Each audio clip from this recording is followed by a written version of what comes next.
И я говорю, я трачу только туда, куда нужно. Man faqat kerak joyga ishlataman. Туда, куда не нужно, я ни в коем случае не трачу. Kerak emas joyga man ishlatmayman. И я говорю, я это делаю в любви. Man buni sevgida qilaman. В сознании богатства, boylik ongida qilaman. И я это делаю, если действительно я это хочу. Faqat rostdan ham qilsam.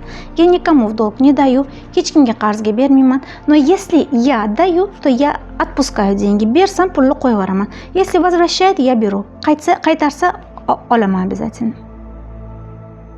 Да? Поняли? Tushundingizmi? Вот.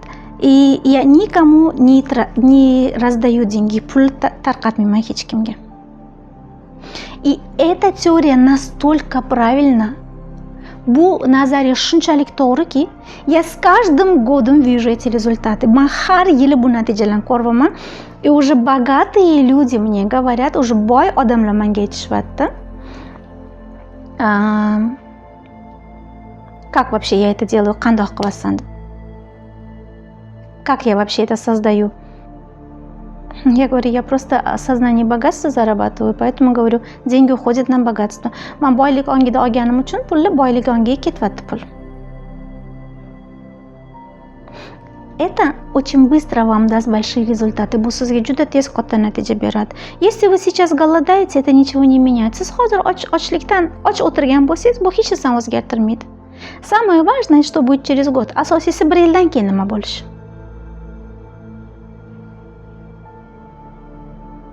Прочувствовали, да? Здесь очень важно это все прочувствовать. Buni his qilib olish juda muhim.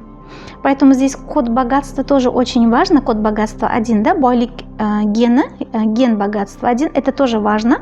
Boylik geni bir ham juda muhim. Там тоже очень много тем. Yoqda ham mavzu ko'p. Но помните, lekin sizda qolsin. Без инициации эти темы мусор. Инициациясыз bu mavzular мусор.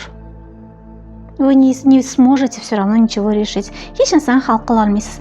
Так как сознание останется в сознании долга, в сознании бедности. Chunki ongiz o'sha pul qarz ongida, kambag'allik ongida, yetishmovchilik ongida, вот там и будете оставаться, o'sha yerda qolaverasiz. Поэтому кто-то сейчас начинает с $200, kimdir hozir $200 boshlayapti, да? А кто-то начинает от $5000. Это не имеет значения. Kimdir $200 boshlasa, kimdir $5000 ketyapti, да? Дальше yo'lini davom ettiradi. Buni ahamiyati yo'q. Но доведите, lekin yetkazib oling. И пока вы дойдете, yetib borgunizcha, может быть, вы на Жигули будете ездить. Жигули haydab yurarsiz. Или в Кобальте yoki Kobaltda yurarsiz. Или пока вы дойдете yoki yetib borgunizcha tramvay будете ездить, tramvayda yurarsiz. Ничего страшного. Hech narsasi yo'q. Любите то, что у вас на tramvay есть деньги. Yaxshi ko'ring. Вот в эго не входите, эgoga kirmang. Seving tramvayga pul borligidan. Вот у вас хватает денег только на хот-дог, и то самой дешевой сосиской, да? O'zi bitta hot-dogga pulingiz bor, u ham eng arzon sosiskadan. Но любите этот хот-дог. Seving o'sha hot-dogga и прям с наслаждением покушайте этот ваш хот-дог. Масса qilib o'sha hot-dogga. Да, сегодня вы можете только этот хот-дог позволить себе. Siz bugun bitta shu hot-dogga bera olasiz o'zingizga. Но рядом проходит мужчина с семьей, yoningizda bitta erkak o'tib ketyapti-da, oilasi bilan. И там у него 5 детей, 5 farzandi bor, и там они все такое дорогое кушают, eng qimmat narsalarni yeb o'tib ketishadi. Да, он дошел, u yetib bordi, но вы не дошли, ничего страшного, у всех свой путь. Siz yetib bormadingiz, hech buni solishtiradigan joyi yo'q, hammani o'zini yo'li bor. Но если вы начнете сравнивать, lekin siz solishtiruv boshlasangiz, если вы начнете говорить, вот я идиот, o'zim ahmoqman, да, ahmoqman. Это вот мой брат, o'zi akam, если бы тогда o'sha paytda не отобрал бы вот этот родительский дом, ota-onam uyini mendan olib qo'ymaganida edi, сейчас бы у меня это было бы, то было бы, u bo'lardi, bu bo'lardi, правильно? Есть же такое? Bor-ku shunaqa narsa. Не в вас, но в ком-то же вы это слышите. Sizda bo'lmasa ham kimdandir eshitasiz-ku buni. Отпустите этот дом, qo'yib yuboring buni. Не сравнивайте.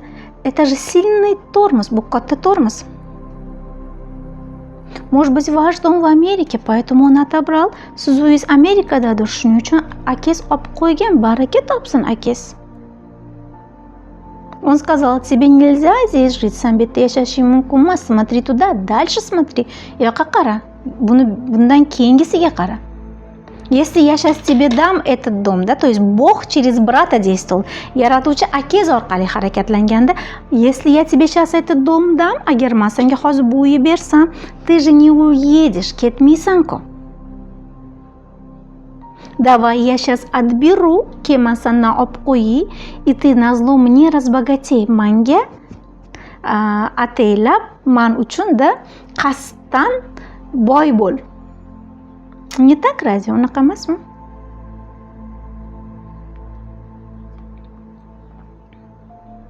Вот такие есть процессы. Shunaqa jarayonlar bor.